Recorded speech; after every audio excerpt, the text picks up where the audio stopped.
4-1 Commandos come in town to take on the 3-2 Baltimore Ravens. Nick, let's get your views on this matchup.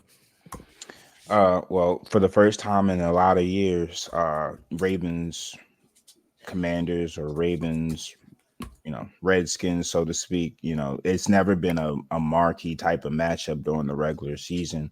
So we really haven't been able to experience like the rivalry portion of it other than, it just being a 95 battle as far as proximity to each other. It really wasn't any meats and potatoes behind that rivalry. But now it's a little different. You have a team that's 4-1, that's lightning, or a team that's hot, and a team that can be just as explosive as us, and also a team that kind of wants to do similar things on offense as us as well. I mean, you have Sensei versus the apprentice, so to speak. You have original versus the clone. And that's not to speak disparagingly about Jayden Daniels. I'm actually speaking highly of him. I put him, obviously Lamar has shown and proved for 7 seasons now, and he's on a different stratosphere. But when I see Lamar, I see Jayden as well. They're the same similar type of archetype. And that archetype was something that wasn't supported 7 years ago. So when I say he's Lamar Jackson Jr., that's not to disrespect. That's just to say, like, the status of black quarterback has grown to the point where Jayden Daniels isn't asked to go and run and be a wide receiver at a combine. He's respected as a quarterback because someone like Lamar Jackson laid down, that foundation. So to see them come together and go at it on a Sunday, boy, it's going to be beautiful. NFL, y'all messed up. CBS, you're petty. CBS could have, just let the game be Very flexed. Petty. Very petty. You know what I mean? For all viewers and football fans, we would love to see this prime time flexed. That's why you have flexing. The CBS said, no, we want this marquee matchup at 1 o'clock for ourselves, for our ratings. And y'all petty as hell for that. But to get into the game, the Ravens are 18-2 versus rookie quarterbacks under John Harbaugh, which includes the postseason as well. Many of those games have not been close, but I've mentioned before, Jayden Daniels isn't a regular rookie. He isn't a regular quarterback. Among starters who have played all 5 of the games, only Joe Burrow, Baker Mayfield, and Lamar Jackson have a higher quarterback rating than Jayden Daniels, which is 106.3. So he's gonna provide a huge challenge for us. And Cliff Kingsbury is calling great games for him and the team as well. They're averaging 38 points over the last 3 games, compared to the 30 to us having the 31st ranked pass defense. We just gave up 5 touchdowns to Burrow. We've allowed 100 yards to Rashee Rice, Devontae Adams, Jamar Chase, McLaurin's coming off of 112 versus the Browns. So we have a lot on our plate. You know what I mean? I think this is a game in which it's going to be back and forth for a little while. I don't know which Ravens defense is going to show up. I don't know if the Ravens defense that just pounds and jumps on rookie quarterback shows up, or the one that has a leaky pass defense. I don't know, but I know that my offense can score and score with the best of them right now. I know, in our 3 wins, Derrick Henry's averaging almost 150 rush yards a game, which changes to 65 yards a game in our losses. So, we're going to have to be able to get up, allow him to stay on the field, allow him to be a factor. If we trail, we're going to see a lot of Justice Hill, which is not a bad thing. It's just, usually if Derrick Henry's in the game, that means things are going pretty swell for us. So, I look to those things to as kind of key. But, again, we're a 3-2 team. I don't think we're all the way there. I don't know which Raven team shows up, but I do know that I expect a shootout, and it's going to be really fun watching these 2 teams play. Let's get to see what Keys got with the keys. Hit me on a slant. Give me keys to the inside. They took the keys. We don't have any keys.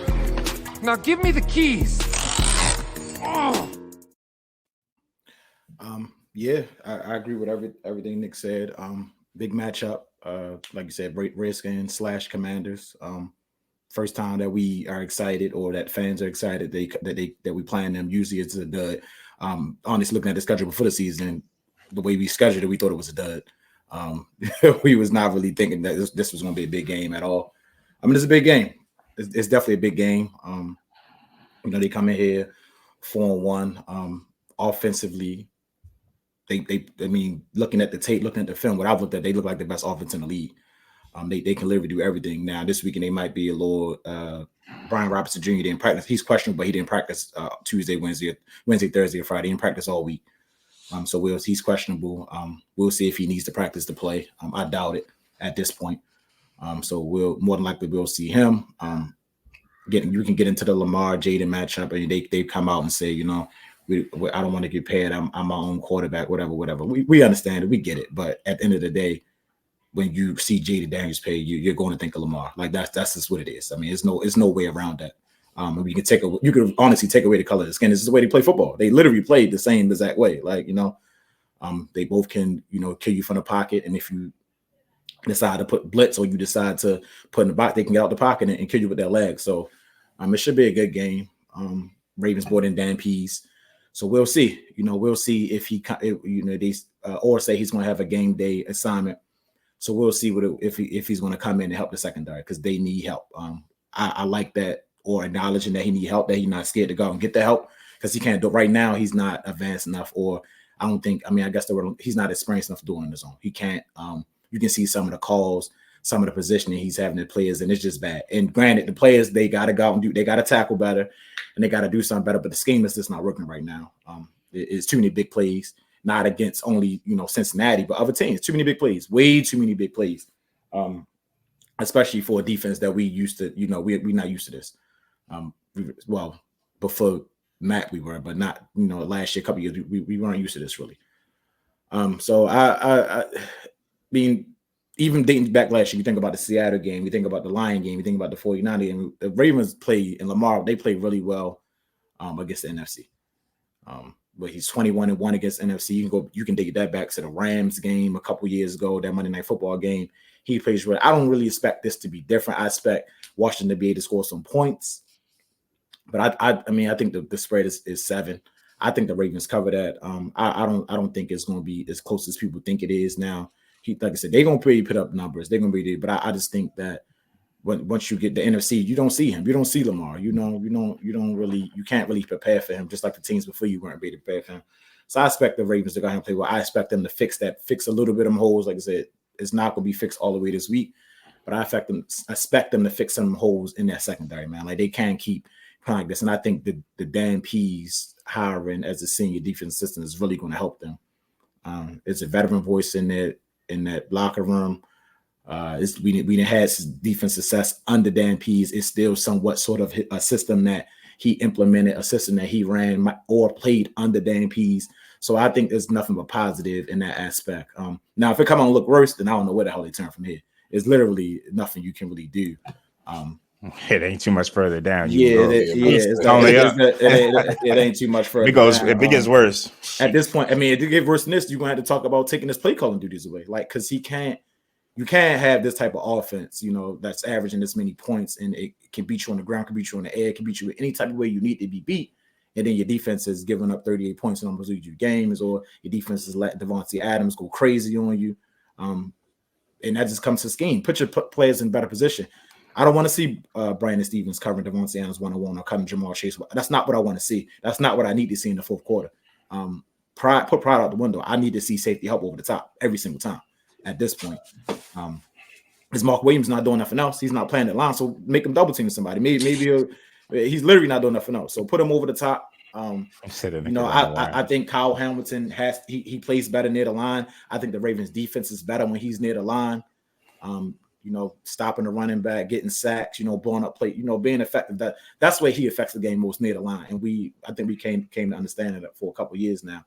So I need Marcus Williams to actually be the safety that we plan, be the free safety that we pay him to be, and intercept some damn passes, like break up a pass, like do something. Don't just let receivers in the fourth quarter go for 100 yards. Like, we all know this is last season in Baltimore. So at least can we get a bang for our buck at this point? Because we haven't.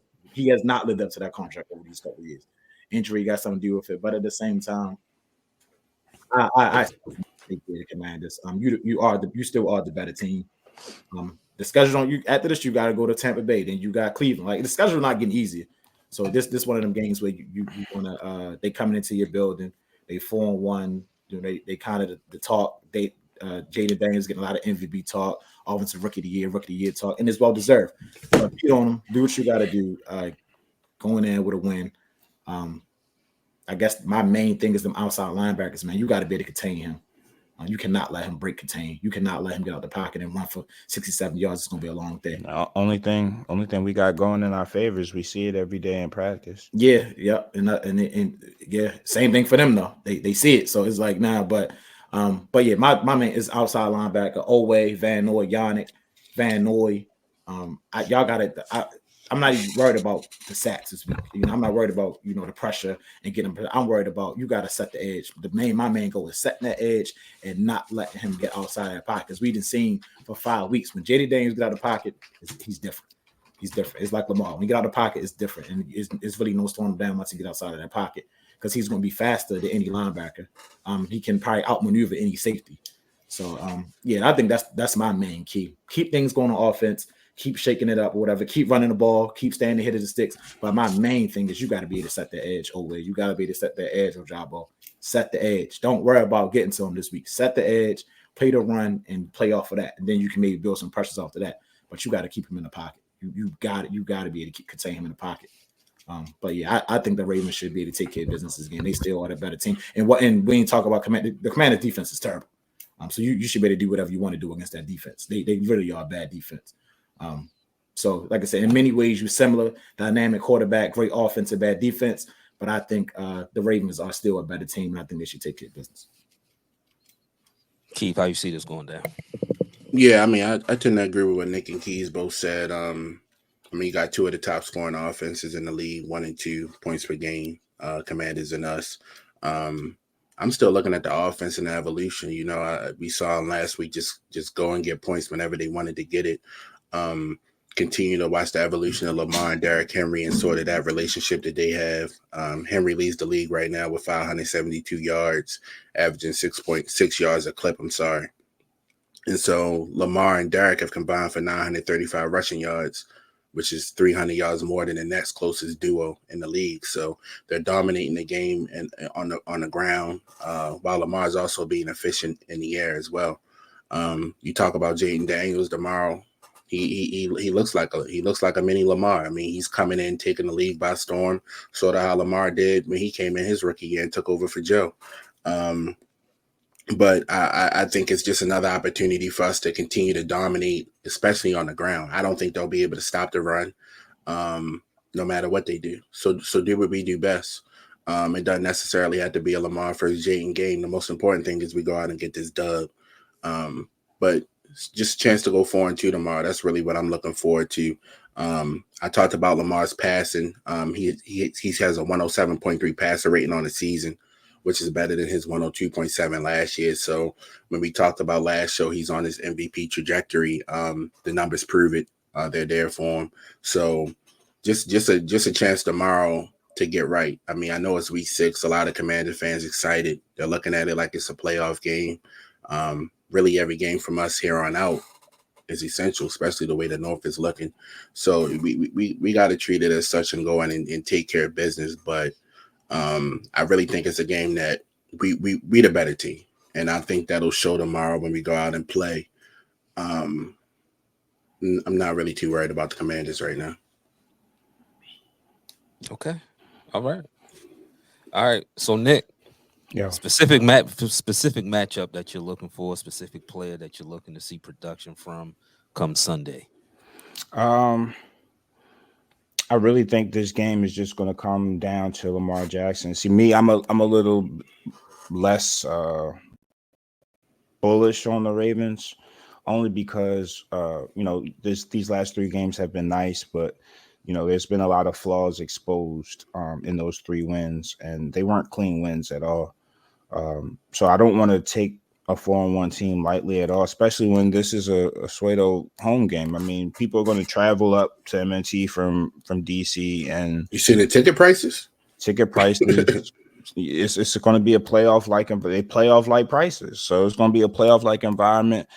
And everybody on the Commanders are going to be up to play us. We're going to have to be ready for that challenge. So I don't have faith in the defense. I don't have faith in Roquan Smith. He's saying that, the Commanders never seen a defense like ours. Like, my G, like, I haven't seen a defense like ours. How do he keep talking every goddamn week?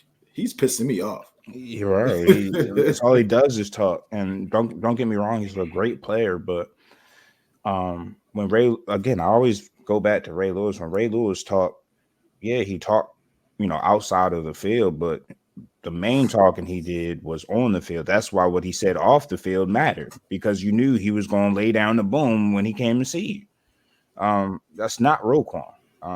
Roquan's impact on the game, I haven't seen much of since he was traded to us. Those first few games before we gave him a contract, you could feel the impact, like the before and after. Right now, I don't really feel Roquan's impact. So when he's saying,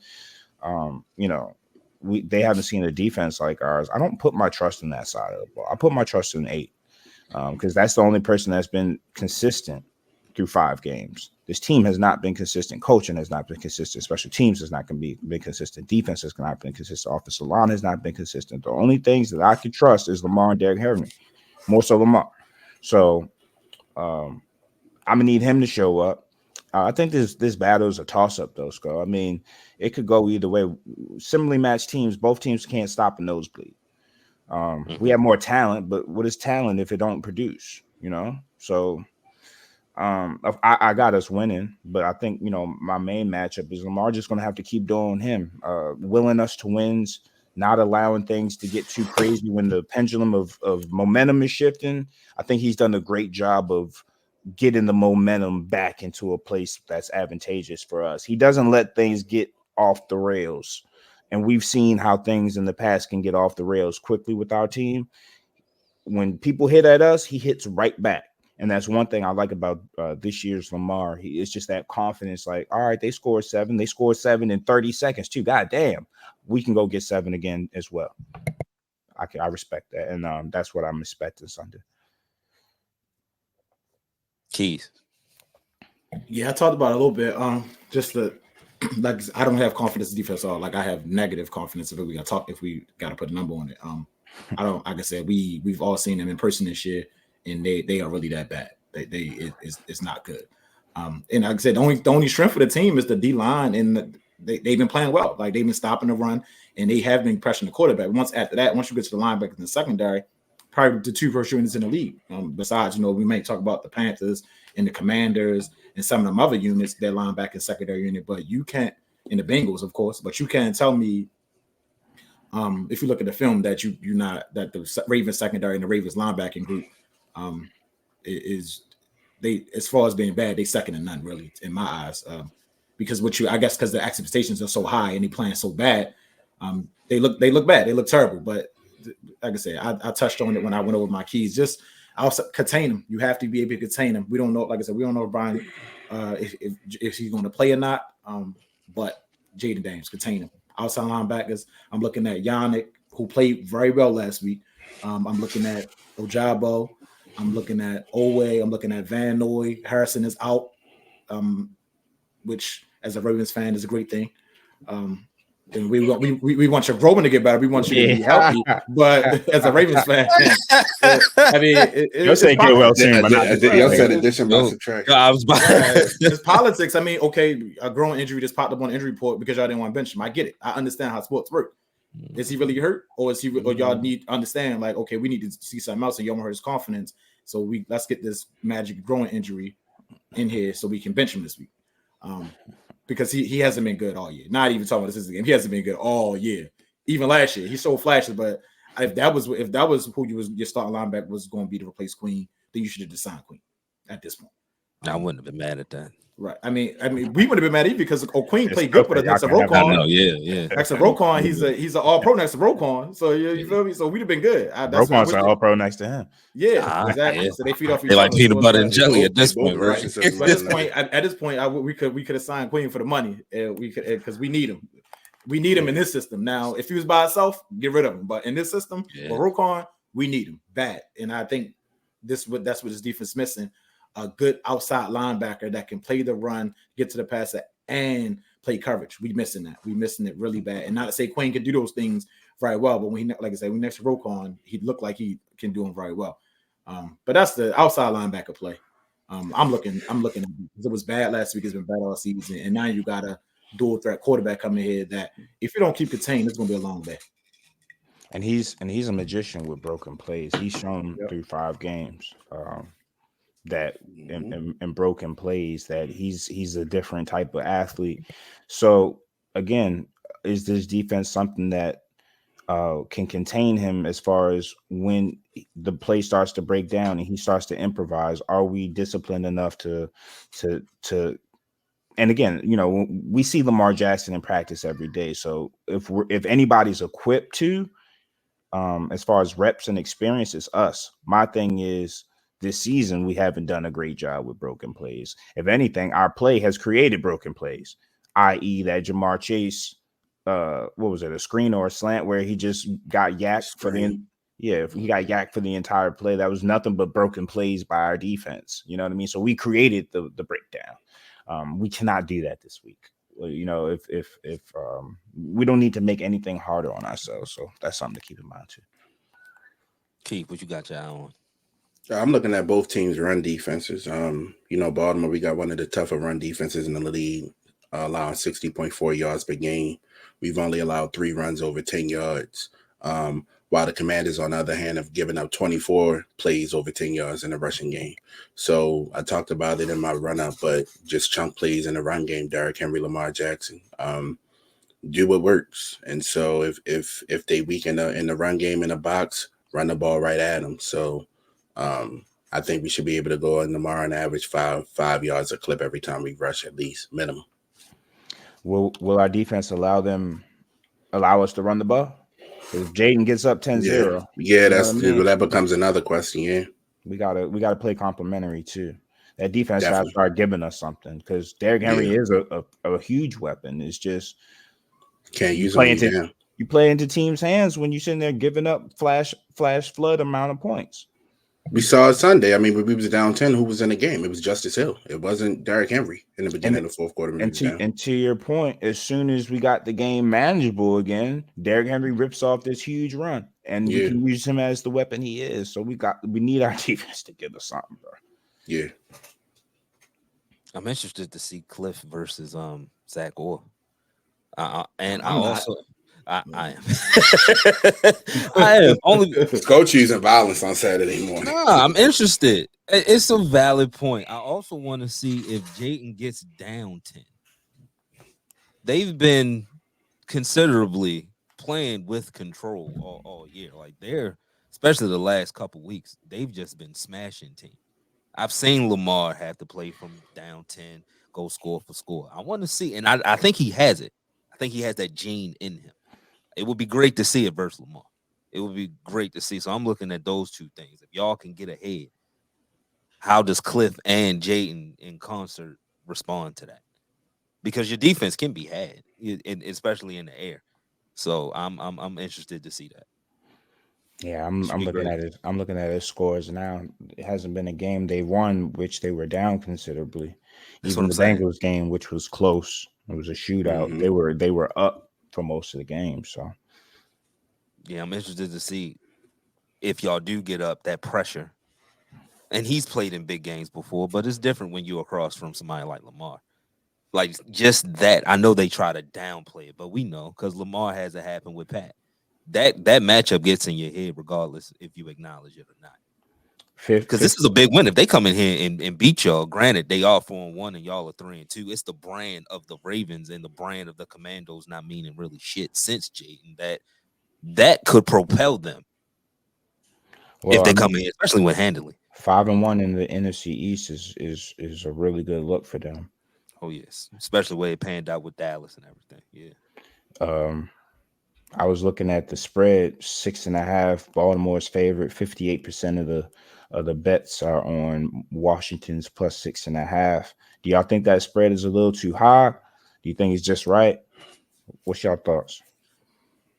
I mean, you got the 3 points for the road. I mean, for being home, and then you after what Lamar Jackson did last week. So I think it's about right. A touchdown. They should be able to win this game by a touchdown. I think that's about right. 6.5, 7. I think that's cool. That's a good. Long as it ain't higher than that, but like 9.5. 10, like a touchdown. It could be a We little the bit biggest lower. favorites tomorrow. It could be a little bit. It could be a little. I'm thinking like Tomorrow? 4.5, maybe like If not 4.5, maybe. But the touchdown, you should be able to beat them by a touchdown. But that's Vegas definitely in the kitchen with that one a little bit.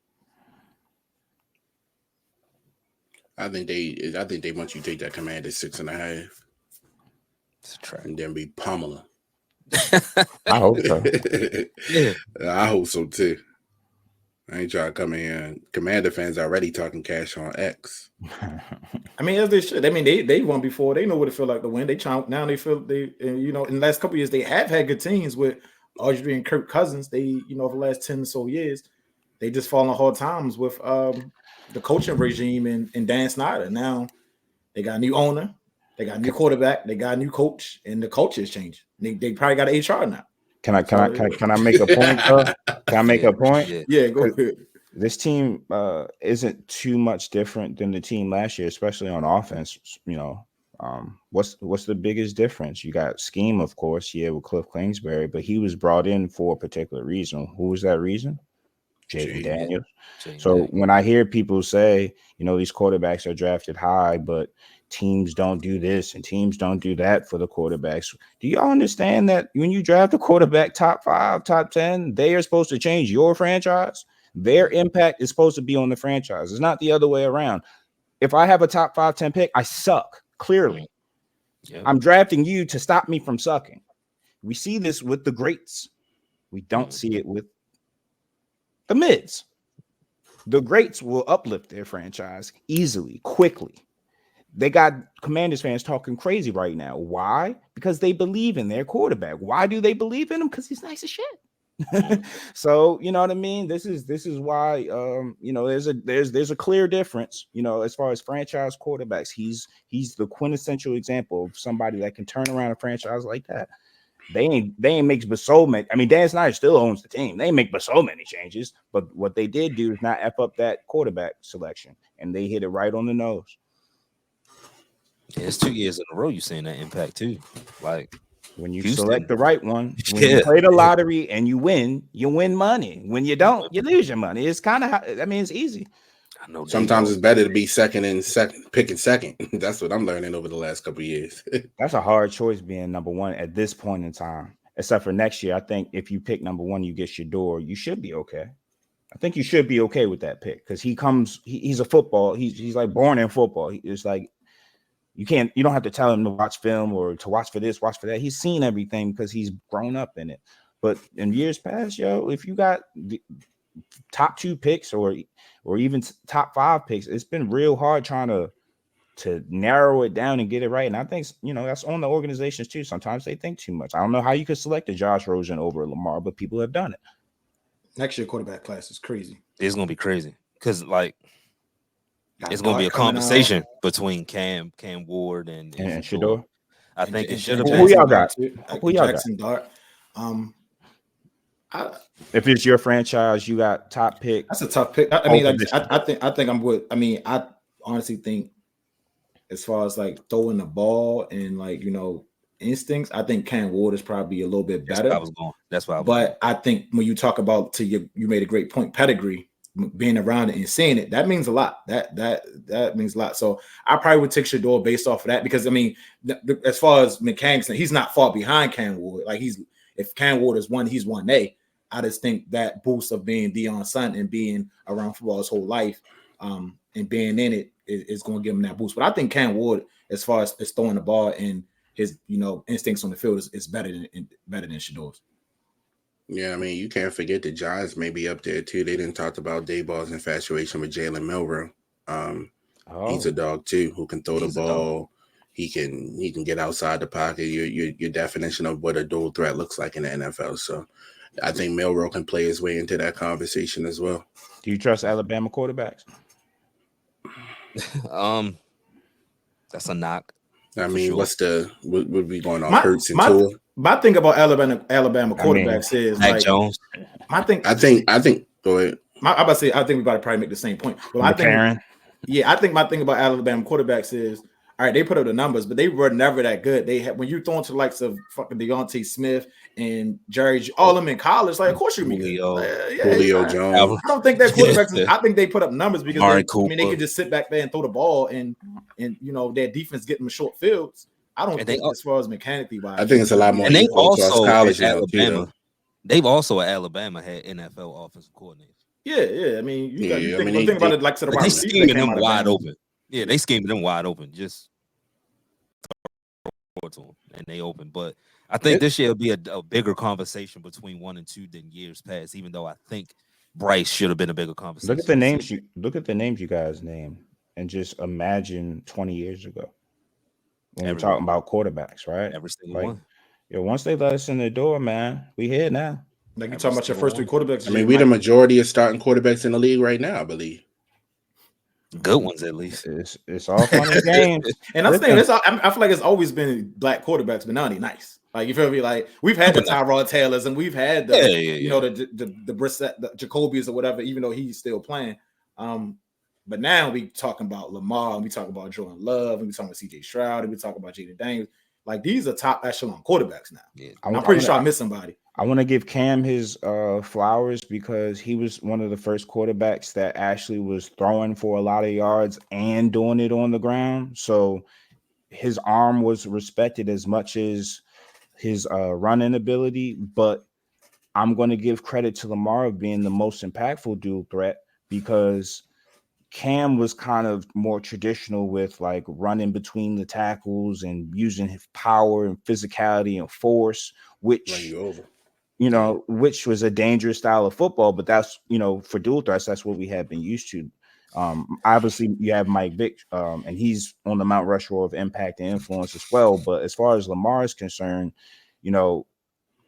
every team is trying to imitate what Lamar and the Ravens have done as far as using the read option as much as they do, using their quarterback's legs as a weapon, just how they're structuring offenses, even like going back to the college and bringing in college coordinators to kind of usher in some of these techniques and formations and schemes. Like Lamar Jackson really has shaken up the league. And after you win a unanimous MVP in your second year and you do it the way he did it, now every quarterback that follows Lamar in the draft evaluation process is a lot different before, because now you won't ever see a Lamar Jackson like prospect being asked to run at a different position. You damn sure won't see him being looked at as a late first, early second type of pick. Now those type of picks, the Jayden Daniels of the world, like they're getting just as much consideration as the pure pocket passers and all those type of things. And teams are literally,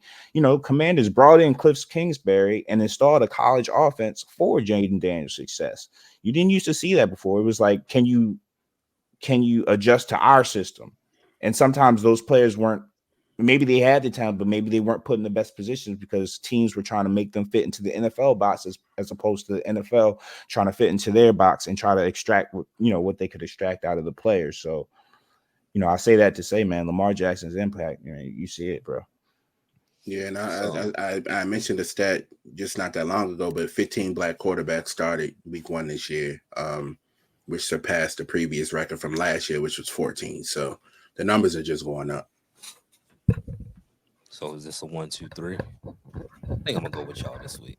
You gonna go with us? I'm gonna go with you this week. See, look, harmony, Scott. Yeah. It's Saturday morning. It's a little different, but yeah, man. 1, 2, 3, let's go. Let's go to the first commercial break, and I'll take y'all behind the curtain. Nitty Gritty.